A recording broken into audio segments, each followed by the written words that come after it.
The mother of the 5-year-old boy whose body was found in a suitcase in southern Indiana is expected in court for the first time tomorrow. We know her name well by now. Dejon Anderson was booked in the Washington County Jail Sunday morning. Anderson was arrested in early March in California, just outside of Los Angeles. She was extradited back to Indiana and is charged with murder, neglect of a dependent, and obstruction in connection with the death of Cairo Jordan. Many in Salem, Indiana, still bring flowers and toys to Cairo's grave, including the mushroom hunter who found his body 2 years ago.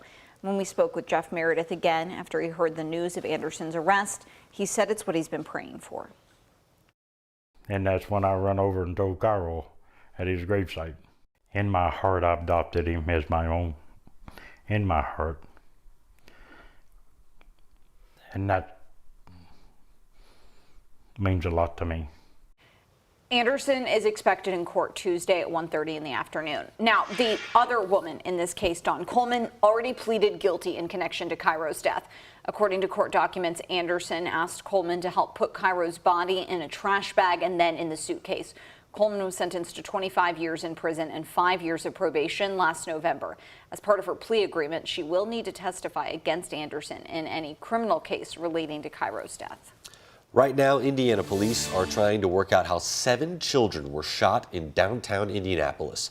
Police say it happened just after 11:30 Saturday night outside the Circle Center Mall. 7 people had gunshot wounds ranging in age from 12 to 17.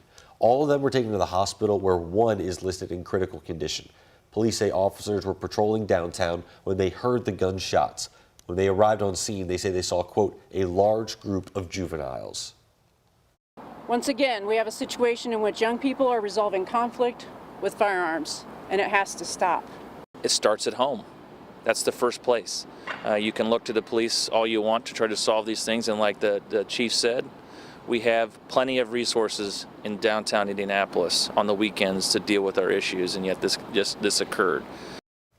Police believe that multiple firearms were used in this shooting. As of right now, there are no suspects and no arrests have been made. Here at home, Easter Sunday was marked with several shootings around the metro. According to LMPD, 2 men are recovering after being shot in the Newburgh neighborhood.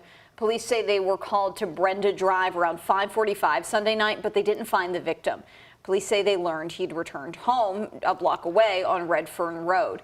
The man was taken to the hospital with a gunshot wound to his leg. 20 minutes later, police were called to Ripple Lane. That's 2 blocks east of Brenda Drive, behind Rangeland Elementary School. Police say they found another man who'd been shot in the leg. He told police he got into an altercation with someone when a gun fell to the ground and shot him. He was also taken to the hospital, and now police are working to find out if these cases are connected. Police are looking for a suspect after a woman was shot during an attempted robbery in the Chickasaw neighborhood. Metro Police say it happened just before 6:30 last night.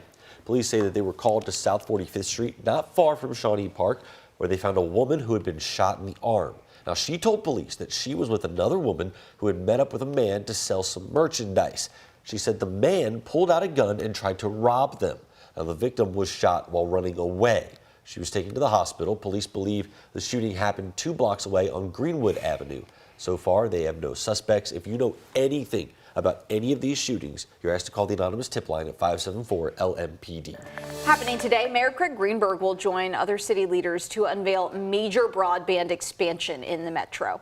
The city says these projects are a step forward in connecting underserved communities to high-speed internet. They're funded in part by Charter Communications and the Kentucky Better Internet Program grant, and will span nearly 28 miles throughout the city. Greenberg will announce where the new access to broadband is going to be installed today at 4.